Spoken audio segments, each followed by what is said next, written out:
Taas mo! Sorry. Nang makaalis na si Randy ay agad na nagplano ang housemates ng kanilang diskarte. Tapos, ikaw mag-guide sa amin, left, right. Tagalin mo na lang din yung kandila. Practice Pero tayo. pag may number, no? Practice tayo. Oh, seryoso. Kailangan ng practice kung sakaling sa taas na galing. Basta hindi ko papakailaman yung ano niya. Oo, basta mag-focus ka lang sa kandila lang ako. pagtayo ng kandila. Kaya natin to, guys. Hanggang bukas na to. Sina Daniel, Vicky, Jane at Manolo naghanda na rin para sa kanilang pag-atake. Let's use the Arenola. Kailangan mong plano. This is wee. Kailangan natin mag-isip ng battle plan. Hindi lang kasi sila, baka may mga hinahawakan sila pang shield eh. Diba? Ang cover. Kaya. Ang cover ng cake. Range. Ang housemates pinagdududahan pa rin ang pakay ni Fifth. Joshua, sa tingin mo, kapag si Kuya Fifth, di ba sobrang competitive niya? Malalaman natin yan bukas pagtapos natin to. Baka andito siya para tulungan tayo.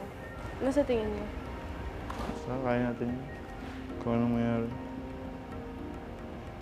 Baka yung pinakahuling kalaban siya. Joe. Turtle. Hindi alam ng housemates na kausap na ni Kuya ang mga aatake sa kanilang cake. Ang misyon ng bawat isa sa inyo ay makapatay ng maraming kandila. Isa-isang papasok sa bahay ang mga bodega housemates para patayin ang sindi ng mga kandila gamit ang mga sandata na ginawa nila. Hindi sila maaaring pumasok sa perimeter area na nakapalibot sa cake. Meron lamang silang tig-5 minuto para gawin ito. Unang pumasok sa bahay, si Manolo.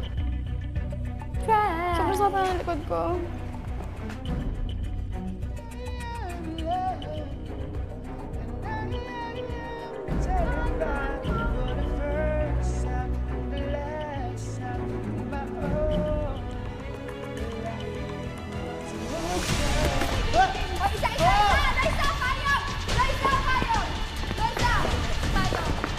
Kita ang kandila ko.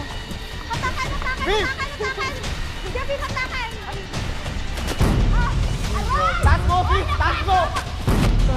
Sorry. Go!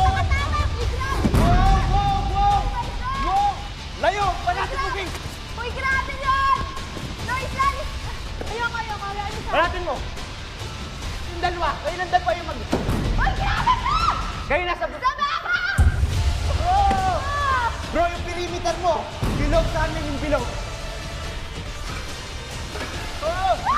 Layo, Fifth! Layo! Nakakatakot ka! Grabe yun! Wow! You killed your Fifth brother.